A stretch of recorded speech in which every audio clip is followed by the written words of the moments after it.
Hi everyone, कैसे हैं सब। उम्मीद करता हूँ कि सब खैर खैरियत से होंगे। हमने पिछले लेक्चर में पढ़ा था कि हम इमेज टैग कैसे यूज़ करते हैं। उसके अलावा हमने पढ़ा था कि पिक्चर टैग का क्या यूज़ है। पिक्चर टैग के अंदर हम मोबाइल की और डेस्कटॉप की इमेजेस हम कैसे रख सकते हैं। अगर हमने डेस्कटॉप के लिए डिफरेंट इमेज दिखानी है, मोबाइल के लिए डिफरेंट इमेज दिखानी है, तो हम कैसे रखते हैं। तो हमने ये टैग देखी थी। आज का जो टॉपिक है वो है कि ब्लॉक एलिमेंट और इनलाइन एलिमेंट क्या होते हैं। हमारे पास सबसे पहले एक डिव है, इसके अंदर मैं लिखता हूँ हेलो वर्ल्ड, और हमारे पास एक और टैग है h1 एलिमेंट, इसके अंदर भी मैं लिखता हूँ हेलो वर्ल्ड। इसको सेव करता हूँ।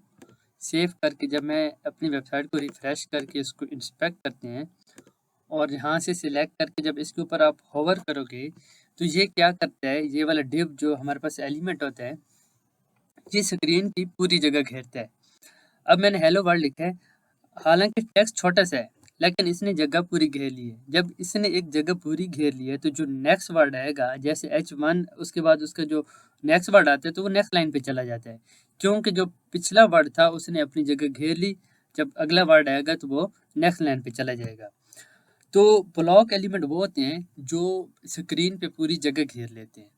तो जैसे हमारे पास डिव हो गया, H1 टैग हो गया, इसी तरीके से हमारे पास पैराग्राफ टैग होते हैं। तो उसके अंदर जितना टेक्स्ट होता है वो, अगर 2 लाइन का टेक्स्ट हो, 2 वर्ड का टेक्स्ट हो, लेकिन वो जो जगह घेर रहे होते हैं वो पूरी स्क्रीन की जगह ले रहे होते हैं। जो भी हमारे पास नेक्स्ट वर्ड आता है, नेक्स्ट टैग आता है, तो वो क्या होता है, अगली लाइन पे चला जाता है।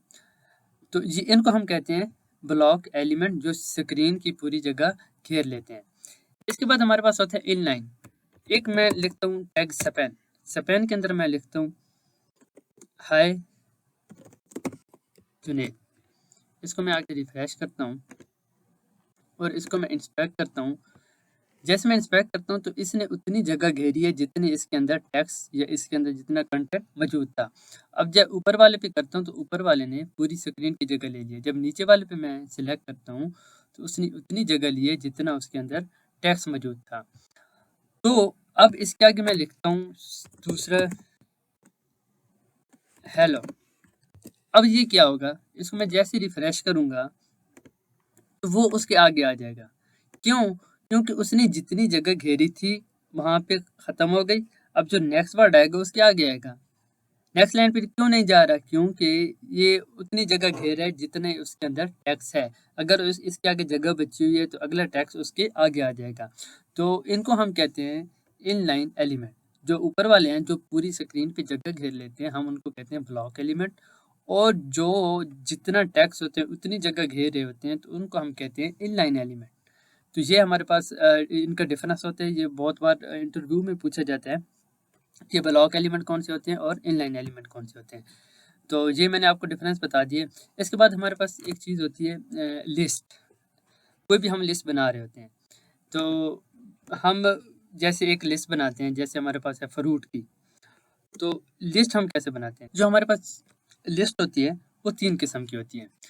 जैसे हम एक फ्रूट की लिस्ट बनाते हैं तो एक होती है हमारे पास ऑर्डर लिस्ट, एक होती है अनऑर्डर लिस्ट। ऑर्डर जो हमारे पास लिस्ट होती है उसका जो टैग होता है वो होता है OL, ऑर्डर लिस्ट। और इसके अंदर हम क्या बनाते हैं, लिस्ट बनाते हैं। सॉरी, LI से हम लिस्ट बनाते हैं। LI से हम लिस्ट बनाएंगे। सबसे पहले हम कोई भी इसमें ऑर्डर लिखते हैं। सबसे पहले लिखते हैं मैंगो, ऑरेंज। जी मैंने इसके अंदर 2 लिस्ट बना ली है। जब मैं इसको सेव करता हूँ, आके अपनी स्क्रीन पे रिफ्रेश करता हूँ तो 1 2 के हिसाब से ये एक ऑर्डर बनता जा रहा है। तो जो हमारे पास लिस्ट होती है वो 3 किस्म की होती है। उसमें से जो हमारे पास पहली लिस्ट होती है वो उसको हम कहते हैं ऑर्डर लिस्ट। मीन के एक ऑर्डर में, एक तरतीब में उसको रखते हैं।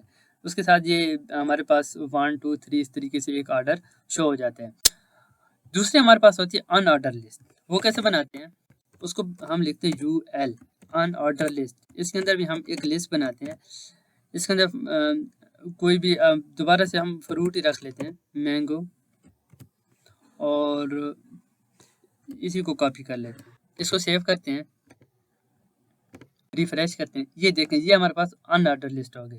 मीन के जिसके साथ एक ही आइकन शो हो रहा है, कोई इसकी तरतीब नहीं है जिस हिसाब से हम इसको चाहें रख सकते हैं। एक के साथ कोई भी आइकन हम शो करा सकते हैं। ये हमारे पास अभी डॉट है, स्क्वायर भी शो करा सकते हैं। मीन के इनका कोई ऑर्डर नहीं होता। तो जो ऑर्डर लिस्ट होती है उनके साथ 1 2 3 शो हो जाते हैं। जो अनऑर्डर लिस्ट होती है उनके साथ कोई डॉट, कोई स्क्वायर, इस तरीके की कोई भी उसकी टाइप जो होती है वो शो हो जाती है। जो तीसरी किस्म की हमारे पास होती है लिस्ट, उसको हम कहते हैं DL, description list. Description list के अंदर इसके अंदर हमारे पास दो चीज़ें आती हैं। एक हमारे पास होते हैं DT, टर्म कौन सी है, हम इसके अंदर टर्म लिख देते हैं फ्रूट। ये हमारे पास एक टर्म है। अब हम इसको क्या करेंगे, डिफाइन करेंगे, इसको डिस्क्राइब करेंगे DD के अंदर। डिस्क्रिप्शन को हम अब करेंगे डिस्क्राइब, DT उसके अंदर हम लिखते हैं कि टर्म कौन सी है, और DD के अंदर हम लिखते हैं इसको हम डिस्क्राइब। फ्रूट्स और वेरी, कुछ भी लिख सकते हैं, हेल्दी। इसको मैं जाके रिफ्रेश करता हूँ। ये देखें, ये मैंने एक फ्रूट की हेडिंग दी, ये एक टर्म थी, और नीचे वो क्या हो रही है, डिस्क्राइब हो रही है।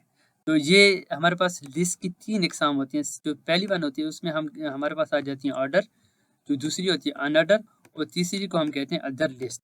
ये 3 किस्म की लिस्ट हैं, आप कोई भी यूज़ कर सकते हैं अपने वेब पेज के अंदर। तो इस लेक्चर में अगर आपको कोई भी क्वेश्चन है, कहीं पे आपको कोई चीज़ समझ नहीं आ रही, तो आप मुझे मैसेज कर सकते हैं।